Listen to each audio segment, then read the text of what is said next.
तो हमारे चैनल की एक बिल्कुल ही नई वीडियो के अंदर आप सभी का स्वागत है। आज की इस वीडियो के अंदर हम बात करने वाले हैं बॉलीवुड की तरफ से रिलीज होने वाली अक्षय कुमार की लेटेस्ट मूवी भूत बंगला के बारे में। जो भूत बंगला मूवी अभी कुछ दिन पहले रिलीज हुई है। बाकी इस मूवी की स्पेशलिटी की बात करें तो ये भूत बंगला मूवी भी स्त्री और मुजिया की तरह एक हॉरर कॉमेडी मूवी है एंड इसीलिए यह मूवी लोगों को काफी ज्यादा पसंद आ रही है। सो इसीलिए आज की इस वीडियो के अंदर मैं इसी पूरी मूवी की स्टोरी को आप सभी के लिए एक्सप्लेन करने वाला हूँ, ताकि आप में से जो भी लोग अब तक इस मूवी को नहीं देख पाए हैं वो सभी मूवी की स्टोरी को जानकर एंजॉय कर सके। सो ये वीडियो काफी इंटरेस्टिंग होने वाली है, इसलिए आप सब इसे पूरा एंड तक जरूर देखना। एंड अगर आपको वीडियो पसंद आती है तो आप वीडियो को लाइक करना और कमेंट्स के अंदर मूवी का नाम यानी कि भूत बंगला जरूर लिखना। बाकी अगर आपको कमेंट्स में कुछ कहना हो तो आप वो भी कह सकते हैं। इसके अलावा अगर आप में से किसी ने अभी तक हमारे चैनल को सब्सक्राइब नहीं करा तो आप जल्दी से चैनल को सब्सक्राइब कर लीजिए एंड सब्सक्राइब बटन के बगल वाले बेल आइकन को ऑल पर सेट कर लीजिए, ताकि आप हमारे चैनल की सारी लेटेस्ट वीडियो सबसे पहले देख सकें। बाकी चलिए अब हम बिना किसी देरी के आज की इस कमाल की वीडियो को स्टार्ट करते हैं।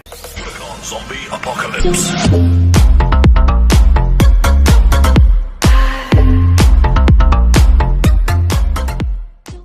तो इस भूत बंगला मूवी की स्टार्टिंग होती है मंगलपुर नाम के एक छोटे से गांव से, जहां पर मूवी के स्टार्ट होते हम ये देखते हैं कि रात के समय बहुत जोर से बारिश हो रही होती है। यहाँ पर हम ये देखते हैं कि 4 लड़के इस गांव के अंदर अपने किसी दोस्त की शादी अटेंड करने आए होते हैं, लेकिन बारिश तेज होने की वजह से वो लोग ट्रेन से उतरकर रेलवे स्टेशन पर ही रुक जाते हैं और बारिश के खत्म होने का इंतजार करने लगते हैं। लेकिन इस टाइम पर इन चारों दोस्तों को काफी ज्यादा ठंड लगती है, पर फिर उसी टाइम पर उनकी नजर पास के एक इंसान पर पड़ती है जिस इंसान ने अपने सामने आग जला रखी होती है, और फिर इसीलिए चारों दोस्त बिना देरी किए उस आग के पास चले जाते हैं। आग के सामने बैठकर उन चारों दोस्तों को काफी अच्छा लगता है, लेकिन वो लोग ये नोटिस करते हैं कि वो आग जिसने जलाई होती है वो इंसान काफी बूढ़ा इंसान होता है, जो कि शायद से इस मंगलपुर गांव का ही था। और अब इसीलिए चारों दोस्त उस बूढ़े इंसान से बातचीत करना शुरू करते हैं एंड वो लोग उसे बताते हैं कि वो चारों दोस्त इस मंगलपुर गांव के अंदर अपने दोस्त की शादी अटेंड करने आए हैं। लेकिन मंगलपुर गांव को लेकर कई सारी रहस्यमय कहानियां थी, और उन्हीं में से एक कहानी ये थी कि सालों पहले यहाँ पर जब भी शादी होती थी तो शादी वाली रात को एक राक्षस दुल्हन को उठाकर ले जाता था। अब ये बात बताकर वो चारों दोस्त बूढ़े इंसान से पूछते हैं कि क्या सच में ये कहानियां सच थी,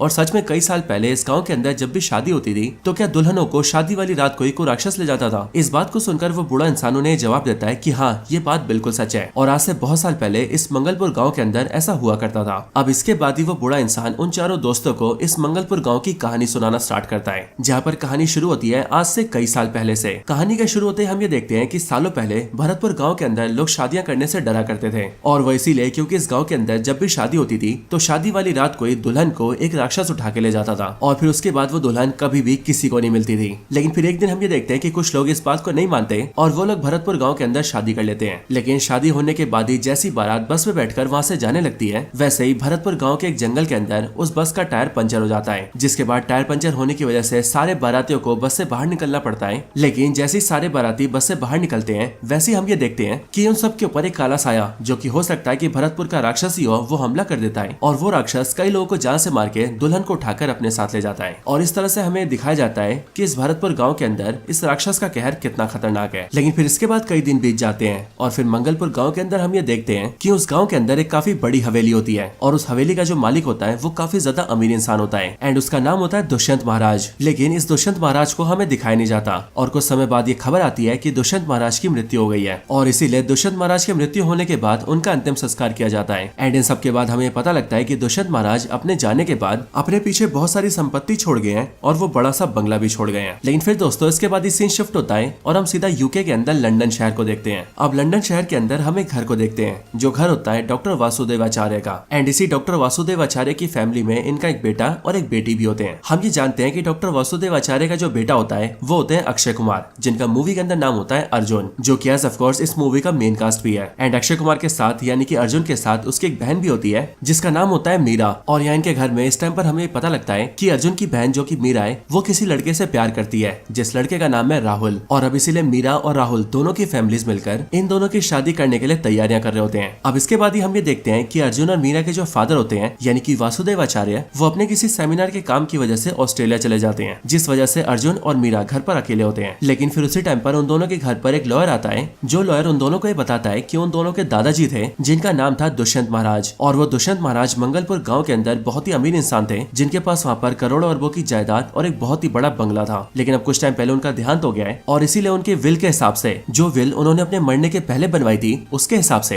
अब उनकी सारी की सारी प्रॉपर्टी उनकी पोती मीरा के नाम हो चुकी है। और फिर ये सारी बात बताने के बाद वो लॉयर मीरा के सिग्नेचर लेता है एंड वहाँ से चला जाता है। अब दोस्तों अपने दादा और उनके विल की बात जानकर मीरा और अर्जुन दोनों काफी ज्यादा हैरान हो जाते हैं। और ऐसा इसीलिए क्योंकि मीरा और अर्जुन अपने दादा के बारे में जानते तो थे, लेकिन उनके पिता ने उन्हें उनके दादा से कभी मिलवाया नहीं था, ना ही वो लोग उनसे मिलने कभी मंगलपुर गाँव गए थे। और वो दोनों ये बात तो बिल्कुल भी नहीं जानते थे कि उनके दादा के पास ऐसी करोड़ों अरबों की प्रॉपर्टी है। अब इसलिए बात जानते ही वो दोनों जल्दी से अपने फादर को कांटेक्ट करते हैं। लेकिन अब क्योंकि इस टाइम पर वासुदेव आचार्य फ्लाइट के अंदर होते हैं, इसीलिए वो फोन अटेंड नहीं कर पाते एंड उनकी बात नहीं हो पाती। अब प्रॉपर्टी और वो बंगला मिलने की वजह से अर्जुन काफी ज्यादा खुश होता है। और अब क्योंकि वो अपनी बहन की शादी के लिए प्रिपरेशन कर रहा था, इसीलिए वो ये फैसला करता है कि अब अपनी बहन की शादी अपने उसी खानदानी बंगले के अंदर करेगा। अब ऐसा करने के लिए अर्जुन ये प्लान करता है कि अब वो इंडिया मंगलपुर जाएगा और वहाँ जाकर सबसे पहले अपने बंगले को देखेगा एंड वहाँ अपनी बहन की शादी की तैयारी करेगा ताकि वो उसी बंगले में अपनी बहन की शादी कर सके। अब ऐसा करने के लिए अर्जुन जल्दी से इंडिया जाता है और इंडिया पहुंचकर ट्रेन लेके सीधा भरतपुर जाता है। अब भरतपुर जाते हुए ट्रेन के अंदर ही उसकी मुलाकात वमिका गब्बी से होती है, जिनका इस मूवी के अंदर नाम होता है प्रिया। और यहाँ ट्रेन के अंदर हम भी देखते हैं कि प्रिया ट्रेन के अंदर से गिरने वाली होती है, लेकिन फिर उसी टाइम पर अर्जुन उसकी जान बचाता है, जिसके बाद उनकी मुलाकात अच्छी होती है और फिर वो एक दूसरे से मिलकर वहाँ से अपने रास्ते निकल जाते हैं। बट यहाँ से इन दोनों को ये पता लग जाता है कि उन दोनों की मंजिल मंगलपुर ही है, क्योंकि वो दोनों मंगलपुर ही जा रहे हैं। अब इसके बाद ही अर्जुन मंगलपुर पहुंचता है और वहाँ जाकर अपने बंगले के पास जाता है। अपने बंगले के पास पहुंचकर अर्जुन की मुलाकात शांताराम नाम के एक बूढ़े इंसान से होती है, जिस शांताराम को गांव के अंदर सब लोग शंभू बाबू कहते हैं। और इसी बूढ़े इंसान का किरदार मूवी के अंदर प्ले किया है लेजेंडरी एक्टर असरानी ने। ये शंभू बाबू बेसिकली इस बंगले का केयरटेकर होता है, जो कि अर्जुन को रिसीव करके उसे सीधा बंगले के अंदर ले जाता है एंड उसे बंगले के बारे में सारी चीजें बताता है। लेकिन इस बंगले के बारे में सब कुछ दिखाने और बताने के बाद ये शंभू बाबू अर्जुन को एक कमरा दिखाता है, जो कि असल में एक खास कमरा होता है। अर्जुन पूछता है कि आखिरकार ये कमरा किस चीज का है और यहाँ पर क्या किया जाता था, और आखिरकार इस कमरे के ऊपर ये बड़ा सा ताला क्यों लगा हुआ है। ये चीजें सुनकर शंभू बाबू अर्जुन को बताता है कि ये कमरा हमेशा ही बंद रहता है और इस कमरे पर ये जो बड़ा सा ताला लगा है, इसकी चाबी सिर्फ और सिर्फ आपके दादा के पास थी। और एक्चुअली में ये कमरा उनका पूजा रूम हुआ करता था, जिसके अंदर वो कभी कभी आकर यहाँ पर पूजा किया करते थे और पूजा पूरी होने के बाद कमरे को दोबारा लॉक करके चाबी अपने साथ ले जाते थे। अब अर्जुन को उस कमरे से कोई खास मतलब नहीं था एंड इसीलिए वो उसे इग्नोर करता है और वो अपने बंगले को एंजॉय करने लगता है। लेकिन अब क्योंकि बंगले में काफी ज्यादा गंदगी होती है और बंगले की हालत भी काफी खराब होती है, इसीलिए वो उसके मरम्मत करवाने लगता है, क्योंकि कुछ टाइम बाद ही उसे वहाँ पर अपनी बहन की शादी करनी है। अब इसके बाद ही अर्जुन ये सारी चीजें देखकर काफी खुश होता है और इसीलिए वो अपनी बहन मीरा को फोन करता है एंड वो उससे कहता है कि मैंने यहाँ पर आकर बंगला देख लिया है, बंगला बहुत सुंदर है, बहुत बड़ा है और इस बंगले में 200 से भी ज्यादा कमरे हैं और अब इसीलिए मैंने तय कर लिया है कि तेरी शादी मैं यहीं पर करूंगा एंड इसीलिए तू अपने होने वाले पति यानी कि राहुल एंड उसकी पूरी फैमिली को ये बता दे कि अब जो वेडिंग डेस्टिनेशन है वो हमारा यही बंगला होगा। इसके बाद ही सारी चीजें फिक्स हो जाती है और अर्जुन अपनी बहन की शादी की तैयारियां करने लगता है। ऐसा करने के लिए अर्जुन एक वेडिंग प्लानर को बुलाता है, जो वेडिंग प्लानर दिल्ली के करोल बाग से आता है और वो वेडिंग प्लानर एक्चुअली में परेश रावल होते हैं और परेश रावल का इस मूवी के अंदर नाम होता है जगदीश। और वेडिंग प्लानर के साथ साथ अर्जुन वहाँ पर कई सारे गाँव के लोगों को भी हायर करता है ताकि वो वहाँ पर बंगले की साफ सफाई करवा सके। लेकिन जब अर्जुन जगदीश से यानी कि परेश रावल से शादी की तैयारियों की बातचीत कर रहा होता है, तभी वहाँ पर बंगले का केयरटेकर यानी कि शंभू बाबू आता है और वो ये सुन लेता है कि यहाँ पर किसी की शादी की बात हो रही है एंड इसीलिए वो अर्जुन से पूछता है कि आखिरकार वो किसकी शादी की बात कर रहे हैं। जो सुनकर अर्जुन उसे बताता है कि मैं अपनी बहन की शादी की बात कर रहा हूँ एंड मैं अपनी बहन की शादी अपने इसी बंगले में करने वाला हूँ। इस बात को सुनते ही हम ये देखते हैं कि गाँव के जितने भी लोग वहाँ पर साफ सफाई कर रहे होते हैं वो सारे डर के मारे बंगले से बाहर भाग जाते हैं और शंभू बाबू भी जोर जोर से चिल्लाने लगते हैं। ये चीज देखकर अर्जुन और परेश रावल को कुछ भी समझ नहीं आता और फिर इसीलिए अर्जुन शंभू बाबू से पूछता है कि आखिरकार वो चिल्ला क्यों रहे और गाँव के सारे लोग डर के भाग क्यों गए। मैंने तो बस अपनी बहन की शादी की बात की थी। लेकिन शंभू बाबू अर्जुन को बताता है कि असल में इस गाँव के अंदर कोई भी शादी नहीं होती और ऐसा इसीलिए क्योंकि जब भी इस गाँव के अंदर कोई शादी होती है तो शादी वाली रात को दुल्हन को एक राक्षस उठा के ले जाता है। ये बात सुनकर अर्जुन उसकी बातों पर बिलीव नहीं करता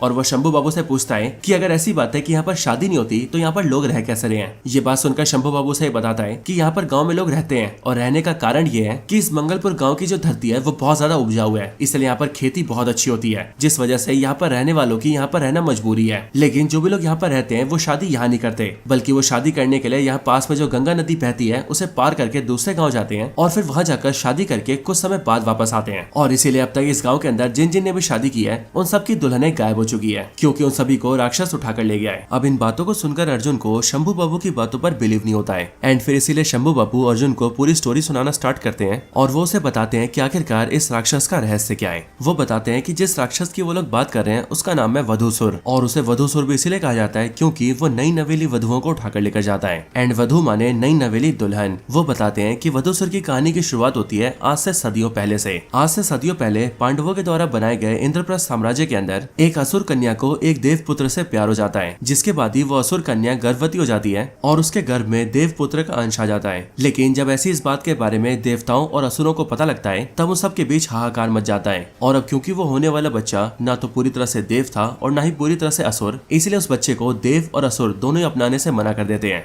और सभी लोग ये तय करते हैं कि वो सब इस बच्चे के पैदा होते ही उसे मार देंगे। लेकिन ये बात जानकर वो असुर कन्या वहाँ से दूर चली जाती है और कहीं दूर अकेले में जाकर उस बच्चे को जन्म देती है। पर जब देवता उसे ढूंढते हुए आकर उस बच्चे को मारने आते हैं तभी वो असुर कन्या अपने बच्चे को बचाने के लिए सीधा अंधकार के राजा के पास जाती है, जिसका नाम होता है अंधकारता। वो असुर कन्या अपने बच्चे को अंधकारता को सौंप देती है, जिसके बाद अंधकारता उस बच्चे को अपनाता है और उसे अपने साथ अपनी अंधेरी दुनिया में रखता है। इसके बाद पैदा होने वाला वो असुर धीरे धीरे करके बहुत ज्यादा शक्तिशाली होने लगता है और जब धीरे धीरे करके वो बड़ा होता है तब वो शिव जी की बहुत तगड़ी तपस्या करता है। वो अपनी इस तपस्या से शिव जी को प्रसन्न कर लेता है और उनसे वरदान मांग लेता है कि उसे कभी भी कोई भी न मार पाए। उसकी मांग सुनकर शिव जी उसे वरदान देते हैं कि इस पूरे संसार के अंदर उसे कोई नहीं मार पाएगा। अगर उसकी मृत्यु होगी भी तो या तो सिर्फ उसके अपने हाथों से या फिर उसी के किसी अपने अंश के हाथ से। अब इस वरदान के बाद वो इतना ज्यादा शक्तिशाली हो गया कि उसने पूरी दुनिया में हाहाकार मचा दिया और उसी राक्षस को जाना जाता है वधूसुर के नाम से। वधूसुर ने शक्तिशाली होने के बाद चमगादड़ की अपनी खुद की सेना बनाई और अमावस वाली रात जिस दिन घोर अंधेरा रहता है उस दिन सारे देवताओं पर हमला कर दिया। और कमाल की बात तो ये थी कि उस युद्ध के अंदर कोई भी देवता उसे हरा भी नहीं पाया। लेकिन फिर ये देखकर सारे देवताओं ने विष्णु जी से मदद मांगी, जिसके बाद देवताओं की मांग पर विष्णु जी ने एक अप्सरा को धरती पर भेजा और उसे कई खास तरह की पावर्स दी। वो अप्सरा धरती पर आकर सीधा मंगल बन गई, यानी कि वहाँ पर जहाँ पर अभी का मंगलपुर है, और वहाँ पर आकर वधूसुर से मिली। उसकी सुंदरता देखकर वधूसुर उसके प्रेम में आ गया और उसे पाने का प्रयास करने लगा। जो चीज देखकर उस अप्सरा ने वधूसुर से ये कहा कि वो एक हो सकते हैं लेकिन शादी होने के बाद। इसके बाद वधूसुर भी उससे शादी करने को तैयार हो गया, लेकिन असल में ये उस अप्सरा का ट्रैप था और वो इसीलिए क्योंकि शादी वाले दिन जब उस अप्सरा ने वधूसुर को वरमाला पहनाई तो उसने उसके पीछे खंजर छुपा रखा था, जिस खंजर से मारकर उसने वधूसुर की जान ले ली। और अब क्योंकि माला पहनते समय वधूसुर ने भी अप्सरा का हाथ पकड़ लिया था, इसीलिए वधूसुर को वो खंजर कुछ ऐसे लगा कि मानो उसने खंजर अपने आप को ही मारा हो, जिस वजह से वधूसुर के प्राण चले गए। लेकिन वधूसुर की मृत्यु के बाद जहाँ उसका शरीर गिरा वहाँ पर ही काला जादू करने वाले एक समुदाय ने उसका एक मंदिर बना दिया, जहाँ पर वो उसकी पूजा करने लगे और ये कोशिश करने लगे कि वो लोग वधूसुर को फिर से जीवित कर सके। और ऐसा भी इसीलिए क्योंकि अगर वधूसुर को वो लोग जीवित कर देते तो वधूसुर उनकी सारी मांगों को पूरा कर देता। लेकिन ऐसा ना हो पाए और वधूसुर फिर से जीवित ना हो, इसके लिए उस अप्सरा ने मंदिर के बाहर ही एक बड़े से पेड़ का रूप ले लिया और वधूसुर को फिर से जीवित होने से रोक दिया। और फिर तब से लेकर आज तक वधूसुर का वो मंदिर और अप्सरा का वो पेड़ इसी मंगलपुर के अंदर ही है। हालांकि कुछ समय बाद ऐसा एहसास हुआ कि वधूसुर की जो आत्मा है वो भी आजाद है और वो यहीं आसपास ही भटकती है। और अब क्योंकि वधूसुर ने नई नवेली दुल्हन से धोखा खाया था, इसीलिए वो शादी होने के बाद नई नवेली दुल्हनों को उठाकर ले जाता है। अब हालांकि दोस्तों इस पूरी कहानी को सुनने के बाद भी अर्जुन और इवन परेश रावल दोनों में से कोई भी उसकी कहानी पर बिलीव नहीं करता। एंड अर्जुन ये डिसाइड करता है कि वो अपनी बहन की शादी यहीं करेगा एंड वो इन सारी मनगढ़ंत कहानियों पर बिल्कुल भी बिलीव नहीं करेगा। लेकिन जब शंभू बाबू अर्जुन को कई बार रोकने की कोशिश करता है तब उससे गुस्सा होकर अर्जुन शंभू बाबू को वहाँ से जाने के लिए कह देता है। बाकी दोस्तों इसके बाद ही मूवी के अंदर राजपाल यादव की भी एंट्री होती है एंड अब क्योंकि ये कॉमेडी मूवी भी है इसलिए मूवी में कई सारे कॉमेडी सीन्स दिखाए जाते हैं। लेकिन दोस्तों अब धीरे धीरे करके इस बंगले के अंदर चीजें अजीब होने लगती है, जैसे कि यहाँ पर रहने वाले लोगों को रात के समय किसी साये का एहसास होता है। रात के समय में कोई अचानक से बिस्तर से नीचे गिर जाता है, कोई किसी की टांगे पकड़ के खींचने लगता है तो किसी पर अचानक से हमला हो जाता है। और धीरे धीरे करके हमें भी ये एहसास दिलाया जाता है कि हो ना इस बंगले के अंदर किसी न किसी का साया तो जरूर है। लेकिन दोस्तों फिर एक रात बहुत ही अजीब सी चीज होती है। रात के समय में राजपाल यादव जब अपने कमरे में सो रहा होता है तब वो अचानक से उठकर खड़ा हो जाता है और उसके सामने मानो किसी का साया खड़ा होता है, जो कि देखते देखते राजपाल यादव को अपने वश में कर लेता है। जिसके बाद ही राजपाल यादव धीरे धीरे करके चल के बंगले से बाहर निकलता है और बंगले के बाहर वाले जंगल में घुस जाता है। बट लकीली उस पर नजर अर्जुन की पड़ती है, इसलिए अर्जुन उसे देखकर सीधा परेश रावल को अपने साथ लेता है और वो दोनों भी राजपाल यादव के पीछे पीछे जंगल में चले जाते हैं। लेकिन जंगल के अंदर जाने के बाद जब वो दोनों मिलकर राजपाल यादव को पकड़ते हैं तब वो उन दोनों को बताने लगता है कि इस टाइम पर वो तीनों वधूसुर के मंदिर के सामने खड़े हैं। वो उन दोनों को वधूसुर का मंदिर दिखाता है और उसके बगल में उस अप्सरा का पेड़ भी दिखाता है। एंड दोस्तों इस टाइम पर राजपाल यादव को ये सारी चीजें इसीलिए पता होती है क्योंकि वो काले साये के या फिर यूं कहें वधूसुर के वश में होता है। लेकिन फिर तभी वहाँ पर अचानक से बहुत सारे चमगादड़ आ जाते हैं, जिन्हें देखकर वो तीनों डर जाते हैं और वापस से बंगले के अंदर भाग जाते हैं। अब हालांकि इसके बाद काफी समय बीत जाता है और सारी चीजें काफी सुख शांति से निकल जाती हैं। लेकिन फिर तभी एक दिन अचानक से अर्जुन को उसके फादर का फोन आता है, यानी कि वासुदेवाचार्य का। फोन उठाते ही वासुदेवाचार्य अर्जुन को बहुत ज्यादा डांटते हैं एंड वो उससे कहते हैं कि वो किससे पूछकर अपने गाँव वाले बंगले में गया है। बट इस बात को सुनकर अर्जुन अपने फादर से कहता है कि आपने आखिरकार ये सारी बातें हमसे क्यों छुपाई थी और क्यों आपने अभी तक हमें यहाँ पर आने नहीं दिया था। और रही बात आपको यहाँ पर बिना बताए आने की, तो जब हमें दादाजी के बारे में और इन सारी चीजों के बारे में पता लगा था तब हमने आपको कई सारे फोन किए थे, लेकिन अब क्योंकि उस टाइम पर आप आप अपने सेमिनार की वजह से ऑस्ट्रेलिया में थे, इसलिए आपने हमारे फोन नहीं उठाए थे। अब इन सारी बातों के बाद अर्जुन का फादर उससे कहता है कि अब मुझे तुम्हारी कोई बात नहीं सुननी और तुम जल्दी से वहाँ से वापस आ जाओ। लेकिन ये बात सुनकर अर्जुन उनसे कहता है कि वो वापस नहीं आएगा और उसने तो यहाँ पर अपनी बहन की शादी भी फिक्स कर दी है और अब उसकी बहन की शादी इसी बंगले के अंदर ही होगी। लेकिन इस बात को सुनकर अर्जुन का फादर उससे कहता है कि अब अगर तुम्हें मेरी बात नहीं माननी तो कोई बात नहीं, लेकिन तुम बस मेरी बात मानकर गाँव से थोड़ी दूरी पर जो आश्रम है उस आश्रम के मुख्य पुरोहित से मिलो और उनसे मिलकर उन्हें बंगले की बात बताओ। अगर वो कहते हैं कि शादी कर लो तो कोई बात नहीं, कर लेना, लेकिन अगर वो मना करते हैं तो वहाँ पर शादी नहीं हो पाएगी। अब दोस्तों कुछ दिन पहले रात में होने वाली घटना को देखकर अर्जुन भी इस बात को जानता था कि हो ना हो यहाँ पर कुछ तो गड़बड़ जरूर है और यहाँ गाँव में रहने वाले लोग बिल्कुल भी झूठ नहीं बोल रहे हैं, क्योंकि अब तो अर्जुन ने भी इन चीजों को अपनी आंखों से देखा था और कहीं न कहीं रात के समय काले साए को फील भी किया था। एंड इसीलिए वो जल्दी से बिना देरी किए गाँव के बाहर आश्रम में जाता है और वहाँ पर मुख्य पुरोहित से मिलकर बातचीत करता है। अब इसके बाद ही अर्जुन आश्रम में आकर मुख्य पुरोहित से मिलता है और उनसे वधूसुर के बारे में पूछता है, जिस पर मुख्य पुरोहित अर्जुन को बताते हैं कि वधूसुर की कहानी बिल्कुल सच है और सच में उसका मंदिर आज भी मंगलपुर के अंदर ही है। लेकिन रही बात शादी करने की, तो मेरे ख्याल से तुम अपनी बहन की शादी उस बंगले में कर सकते हो। अब आगे वो मुख्य पुरोहित अर्जुन को बताते हैं कि अर्जुन जो तुम्हारे दादाजी थे यानी कि दुष्यंत महाराज, वो मुझसे भी बड़े पुरोहित थे और जब वो जीवित थे तो 6 महीने पहले मेरी उनसे एक बार मुलाकात हुई थी, जिस मुलाकात के अंदर उन्होंने मुझे बताया था कि वधूसुर ऐसे जीवित नहीं होने वाला, इसलिए मंगलपुर के अंदर लोग ऐसे डर रहे हैं और अब किसी की शादी कराने में मंगलपुर के अंदर कोई खतरा नहीं है। और अब क्योंकि अर्जुन तुम्हारे दादा दुष्यंत महाराज जी मुझसे बड़े पुरोहित थे, इसलिए उनकी बात मानकर मैं ये कह सकता हूँ कि तुम अपनी बहन की शादी यहाँ पर कर सकते हो। हालांकि बंगले के अंदर जो भी घटनाएं हुई हैं उन्हें समझने के लिए मैं अपने शिष्य को तुम्हारे साथ भेज देता हूँ, क्योंकि इस समय पर मैं थोड़ा बिजी हूँ और मुझे कहीं बाहर जाना है। लेकिन मेरा शिष्य तुम्हारे साथ जाएगा और वो बंगले को भांपकर सारी चीजों के बारे में जानकर मुझे जरूर बता देगा, जिसके बाद मैं बताऊंगा कि वहाँ पर क्या करना है। अब इसके बाद अर्जुन ऐसा ही करता है और वो पुरोहित के शिष्य के साथ वापस बंगले में आ जाता है। पुरोहित जी का शिष्य भी काफी विद्वान होता है और इसीलिए बंगले के अंदर आते ही उसे आभास हो जाता है कि इस बंगले पर हो ना हो कुछ गलत साया तो जरूर है। साथ ही साथ वो बंगले में उस कमरे को भी देखता है जिस कमरे के अंदर अर्जुन के दादाजी पूजा किया करते थे और हमेशा उसके दरवाजे को ताला मारकर बंद किया करते थे। पुरोहित जी का शिष्य जब उस कमरे के पास जाता है और उसे खोलने का ही प्रयास करता है, तब उसे वो कमरा बिल्कुल भी नहीं खुलता है। लेकिन जब वो कमरे के अंदर झांकने का प्रयास करता है, तब एक शक्ति उसे बहुत जोर से पीछे पटक देती है। ये चीज देखकर न सिर्फ वो शिष्य बल्कि अर्जुन और बाकी सारे खड़े लोग भी बहुत ज्यादा डर जाते हैं और हैरान हो जाते हैं। लेकिन फिर ये चीज देखकर पुरोहित जी का शिष्य अर्जुन से कहता है कि अब मुझे जल्दी से पुरोहित जी के पास जाना है और वहाँ जाकर उन्हें यहाँ के बारे में सब कुछ बताना है, क्योंकि यहाँ पर कुछ भी ठीक नहीं चल रहा है। और हाँ, मुझे रात होने से पहले ही मंगलपुर से बाहर निकलना होगा, क्योंकि रात होते ही यानी कि अंधेरा होते ही वधूसुर बहुत ज्यादा शक्तिशाली हो जाता है। अब इसके बाद ही अर्जुन उस शिष्य को अपनी गाड़ी में बिठाता है और जल्दी से मंगलपुर पार कराने की कोशिश करता है। लेकिन जैसे ही वो लोग जंगल के रास्ते से जा रहे होते हैं, वैसे हम ये देखते हैं कि अचानक से मौसम बहुत ज्यादा बिगड़ जाता है। काले बादल हर जगह आ जाते हैं, जिस वजह से अंधेरा हो जाता है और सब तरफ बारिश होने लगती है। ऐसे मौसम में गाड़ी चलाना बहुत ज्यादा मुश्किल हो जाता है और साथ ही साथ उनकी गाड़ी पर हमले भी होने लगते हैं। ये चीज देखकर शिष्य अर्जुन से कहता है कि क्या आसपास कोई मंदिर है क्या, जिस पर अर्जुन उससे कहता है कि आसपास एक शिव जी का मंदिर है। और फिर इसीलिए वो लोग जल्दी से गाड़ी से बाहर आते हैं और मंदिर के अंदर घुसने लगते हैं। लेकिन मंदिर के अंदर घुसते टाइम हम ये देखते हैं कि अर्जुन तो मंदिर के अंदर चला जाता है, लेकिन पुरोहित जी का शिष्य मंदिर के अंदर कदम रखता कि उससे पहले ही एक बड़ा सा लोहा उड़ते हुए आता है और शिष्य का सर काट देता है, जिस वजह से अर्जुन के सामने उस शिष्य की मौत हो जाती है। अब ये देखकर अर्जुन बहुत ज्यादा डर जाता है, लेकिन फिर वो जल्दी से अपने बंगले के अंदर वापस आता है और अपने कमरे में जाने लगता है। लेकिन बंगले के अंदर घुसते ही अर्जुन के ऊपर भी कोई हमला कर देता है और वो काला साया जो कि बंगले में कई बार दिख चुका था, वो अर्जुन को पीटने लगता है और उठा के फेंकने लगता है। लेकिन अब क्योंकि लाइट में वो थोड़ा कमजोर हो जाता है, इसलिए अर्जुन अपने फोन की लाइट जलाकर उससे बच जाता है। पर जब अर्जुन के फोन की लाइट बंद हो जाती है, तब अर्जुन किसी तरह से घर से बाहर भागता है और गाड़ी के अंदर घुस के गाड़ी की हेडलाइट जला देता है एंड पूरी रात गाड़ी के अंदर ही बिताता है। अब अगली सुबह होते अर्जुन जल्दी से अपने फादर को कांटेक्ट करता है और उन्हें रात होने वाली सारी बात बताता है। लकीली इस टाइम पर अर्जुन के फादर भी मंगलपुर पहुंच जाते हैं, इसीलिए वो लोग जल्दी से एक साथ मिलते हैं और फटाफट से मुख्य पुरोहित से मिलते हैं। मुख्य पुरोहित से मिलकर वो लोग उन्हें सारी बात बताते हैं, जिसके बाद मुख्य पुरोहित उनसे कहते हैं कि अब हो ना हो अर्जुन को अपनी बहन की शादी टालनी होगी या फिर उसे मंगलपुर के बाहर करवानी होगी। इसके साथ ही मुख्य पुरोहित अर्जुन से उस खास कमरे के बारे में भी बताते हैं एंड उसे कहते हैं कि उस खास पूजा वाले कमरे की जो चाबी है वो उसके दादाजी के पास हुआ करती थी। अब असल में मरने से कुछ समय पहले से ही अर्जुन के दादाजी ने बंगले के अंदर रहना छोड़ दिया था और वो बंगले से थोड़ी दूर एक दूसरे घर में रहा करते थे, जहाँ पर उनकी देखभाल के लिए एक दूसरा आदमी रखा गया था। और अब इसीलिए अर्जुन अपने पिता के साथ जल्दी से उसी घर में जाता है ताकि वो वहाँ से उस पूजा के कमरे की चाबी ढूंढ सके। इधर अर्जुन और उसके पिता जल्दी से अपने दादाजी के दूसरे घर की ओर निकलते हैं ताकि वो लोग पूजा के कमरे की चाबी ढूंढ सके। लेकिन उनके जाने के बाद ही पुरोहित अपनी विद्याओं का इस्तेमाल करते हैं और वो सारी चीजें जानने का प्रयास करते हैं, जिसके बाद ही अपनी विद्या से उन्हें पता लगता है कि असल में वधूसुर को वापस से जिंदा करने के लिए 13 नई नवेली दुल्हनों का बलिदान देना होगा और उन्हीं 13 में से अब तक 13 दुल्हनों का बलिदान दिया जा चुका है एंड इसीलिए एक और दुल्हन के बलिदान देते ही वधूसुर फिर से जीवित हो जाएगा। अब इस बात को समझते ही वो मुख्य पुरोहित बहुत ज्यादा चिंता में आ जाते हैं, क्योंकि वो ये जानते थे कि जो अर्जुन के दादाजी थे यानी कि दुष्यंत महाराज वो उनसे भी बड़े पुरोहित थे और उन्हें भी इन सारी बातों का ज्ञान था कि 13 दुल्हनों की बलि देने के के बाद ही वधूसुर फिर से जीवित होगा। सो इसीलिए दुष्यंत महाराज को जब ये सब पता था तो आखिरकार 6 महीने पहले दुष्यंत महाराज ने उनसे ये क्यों कहा कि अब मंगलपुर के अंदर लड़कियां लड़के शादी कर सकते हैं। और अब ये मुख्य पुरोहित इसी बात को सोचने लगते हैं और चिंता में आ जाते हैं। इधर दोस्तों दूसरी तरफ अर्जुन अपने पिता के साथ अपने दादा के दूसरे घर पहुंच जाता है और वहां जाकर उस घर के केयर टेकर से पूजा वाले रूम की चाबी मांगता है, लेकिन वो उसे मना कर देता है एंड वो केयर टेकर अर्जुन को वहां से जाने के लिए कहता है। लेकिन जब इसी बात पर अर्जुन और उसके बीच झगड़ा हो जाता है तभी घर के अंदर से अर्जुन के दादाजी निकलते हैं। जी हाँ दोस्तों, अर्जुन के दादाजी यानी कि दुष्यंत महाराज। और फिर इसी पॉइंट ऑफ टाइम पर हमें भी ये पता लगता है कि दुष्यंत महाराज असल में मरे नहीं है, बल्कि वो आज भी जीवित है और उन्होंने अपने मरने की ये फेक खबर फैलाई थी। यहाँ पर अर्जुन के दादाजी अर्जुन और उसके पिता के ऊपर बंदूक तान देते हैं और उन दोनों को यहाँ से जाने के लिए कहते हैं। अर्जुन के पिता वासुदेवाचार्य अर्जुन के दादा को गुरुजी कहने लगते हैं एंड वो उससे कहते हैं गुरुजी आप शांत हो जाइए और हमसे बात करिए। लेकिन अर्जुन के दादाजी उन सबसे कहते हैं कि मुझे किसी की बात नहीं सुननी, तुम लोग यहाँ से बाहर निकल जाओ, मुझे बस अपने बेटे की जान बचानी है, मुझे बस अपना बेटा प्यारा है। इस बात को सुनने के बाद अर्जुन एंड उसके फादर वहाँ से निकल जाते हैं और वापस अपने बंगले में आते हैं। लेकिन घर आने के बाद ही अर्जुन को ये बातें सताने लगती है कि आखिरकार उसी के दादाजी को उसके पिता गुरुजी क्यों कह रहे थे, और जब उसके दादाजी के बेटे यानी कि उसके पापा उसके साथ ही खड़े थे तो क्यों उसके दादा ने ये कहा कि वो अपने बेटे की जान बचाना चाहते हैं और वो सब कुछ अपने बेटे के लिए कर रहे हैं। अर्जुन अपने फादर से पूछने लगता है कि आखिरकार इन सारी बातों के पीछे की सच्चाई क्या है, क्योंकि हो ना हो बहुत ही बड़ा सच उससे छुपाया जा रहा है। अब इसके बाद ही अर्जुन के पिताजी यानी कि वासुदेवाचार्य मुख्य पुरोहित को भी वहाँ पर बुलाते हैं और उनके सामने अर्जुन को सारी कहानी बताना शुरू करते हैं। वासुदेवाचार्य अर्जुन को बताते हैं कि असल में वो उसके असली पिता नहीं है, और सिर्फ यही नहीं बल्कि वो तुम्हारे दादाजी यानी कि दुष्यंत महाराज के असली बेटे भी नहीं है, और असलियत में अर्जुन तुम्हारे असली पिता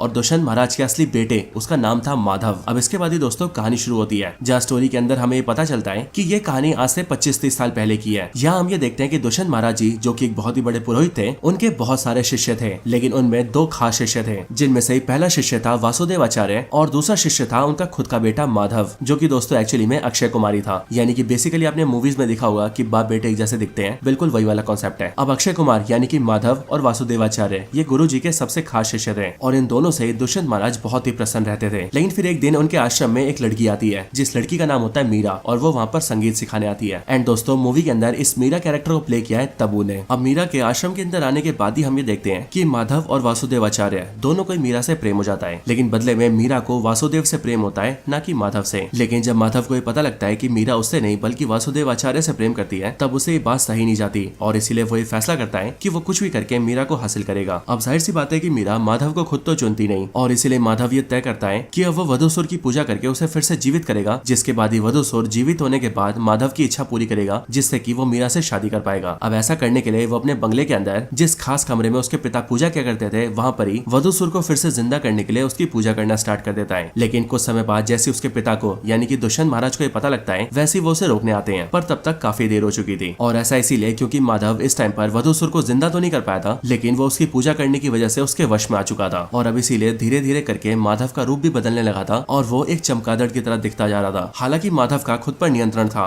वो जब चाहे चमगादड़ और जब चाहे इंसान बन सकता था। लेकिन ये चीज देखकर दुष्यंत महाराज बहुत ज्यादा डर जाते हैं और वो माधव से पूछने लगते हैं कि आखिरकार वो वधूसुर को फिर से जीवित क्यों कर रहा है, आखिर ऐसी कौन सी इच्छा है जो वो उससे मांगना चाहता है। ये बात सुनकर माधव अपने पिता से कहता है कि वो मीरा से प्यार करता है एंड उससे शादी करना चाहता है। अब हालांकि दुष्यंत महाराज भी ये जानते थे कि मीरा वासुदेव से प्यार करती है, लेकिन तब भी वो माधव से कहते हैं कि वो उसकी इच्छा पूरी करेंगे एंड उसकी मीरा से शादी करवाएंगे। अब ऐसा करने के लिए दुष्यंत महाराज वासुदेव के पास जाते हैं एंड उससे कहते हैं कि मैं तुम्हारा गुरु हूँ, मुझे तुमसे दक्षिणा चाहिए। जो बात सुनकर वासुदेवाचार्य गुरु से कहता है कि आप मुझसे गुरु दक्षिणा में कुछ भी मांग सकते हैं। जो सुनकर वो उससे कहते हैं कि वो मीरा को हमेशा के लिए भूल जाए। ये बात सुनकर वासुदेवाचार्य को बुरा तो लगता है, लेकिन वो अपने गुरु की इच्छा मानता है और मीरा को छोड़ने का फैसला कर लेता है। जिसके बाद जब मीरा को ये बात पता लगती है कि वासुदेव ने उसे छोड़ दिया है, तब दुष्यंत महाराज मीरा की शादी अपने बेटे माधव से करवा देते हैं। अब शादी होने के बाद कुछ समय बीत जाता है, लेकिन फिर एक दिन ही रात को मीरा अपने पति माधव को उसके चमगादड़ वाले रूप में देख लेती है, जो देखकर वो बहुत ज्यादा डर जाती है और वहाँ से भागकर सीधा वासुदेवाचार्य के पास जाती है एंड उससे कहती है कि वो उसके साथ रहना चाहती है। जिसके बाद वासुदेवाचार्य उसे लेकर लंदन चला जाता है। इसके बाद ही वो दोनों शादी कर लेते हैं, पर उसी टाइम पर मीरा को माधव का बच्चा होता है जो कि अर्जुन होता है एंड उसके बाद उन्हें एक बेटी भी होती है जो कि मीरा होती है। अब इसके बाद ही ये पूरी स्टोरी खत्म होती है और कहानी फिर से प्रेजेंट में आती है। यहाँ पर अब राजपुरोहित अर्जुन एंड उसके पिता वासुदेवाचार्य को ये बताता है कि अब असल में वो पूरी कहानी जान चुका है कि आखिरकार क्या चल रहा है। पुरोहित उन दोनों से कहता है कि असल में ये सारी चीजें जो भी करवा रहा है उसका नाम है दुष्यंत महाराज जी, यानी कि अर्जुन के दादाजी। असल में दुष्यंत महाराज अपने बेटे माधव से बहुत प्यार करते हैं और अब क्योंकि माधव वधूसुर के वश में है एंड उस पर वधूसुर का श्राप चढ़ा हुआ है, इसीलिए माधव को उसके श्राप से बचाने के लिए अब खुद दुष्यंत महाराज जी 13 दुल्हनों का बलिदान देकर वधूसुर को फिर से जिंदा करना चाहते हैं, क्योंकि वधूसुर के जिंदा होने के बाद ही माधव वधूसुर के श्राप से मुक्त हो पाएगा। वरना वो सदियों तक ही एक चमगादड़ जैसा ही बना रह जाएगा और हमेशा वधूसुर की गुलामी करता रहेगा। लेकिन अब अपने बेटे माधव को बचाने के लिए दुष्यंत महाराज को 13 दुल्हनों का बलिदान देना है, जिनमें से 12 का बलिदान ऑलरेडी दिया जा चुका है। बट अब क्योंकि धीरे धीरे करके मंगलपुर के अंदर सब लोग ये जान चुके हैं कि यहाँ पर शादी करना ठीक नहीं है,